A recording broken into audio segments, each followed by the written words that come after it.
মহেশপুরে বিজিবির অভিযানে স্বর্ণসহ পাচারকারী আটক। ঝিনাইদহের মহেশপুর উপজেলায় বর্ডার গার্ড বাংলাদেশ বিজিবি এর বিশেষ অভিযানে বিপুল পরিমাণ স্বর্ণসহ এক পাচারকারীকে আটক করা হয়েছে। এই সময় তার কাছ থেকে স্বর্ণ, একটি মোবাইল ফোন ও একটি বাইসাইকেল জব্দ করা হয়। বিজিবি সূত্রে জানা যায়, মহেশপুর ব্যাটালিয়ন 58 বিজিবি এর অধীনস্থ বাগাডাঙ্গা বিওপির একটি বিশেষ টহল দল শুক্রবার 30 জানুয়ারি সকালে উপজেলার নেপা ইউনিয়ন পরিষদের আওতাধীন ঘোষালপুর বাজার ব্রিজ এলাকায় অভিযান পরিচালনা করেন। এ সময় ভারতে পাচারের উদ্দেশ্যে স্বর্ণ বহনকালে ফয়সাল হাসান শিকদার নামে এক যুবককে আটক করা হয়।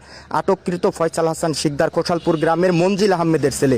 অভিযানে তার কাছ থেকে 4টি স্বর্ণের বার ও একটি ছোট স্বর্ণের টুকরা উদ্ধার করা হয়, যার মোট সংখ্যা 5টি। উদ্ধারকৃত স্বর্ণের মোট ওজন 358.84 গ্রাম, যার বাজার মূল্য আনুমানিক 77,52,412 টাকা বলে জানায় বিজিবি।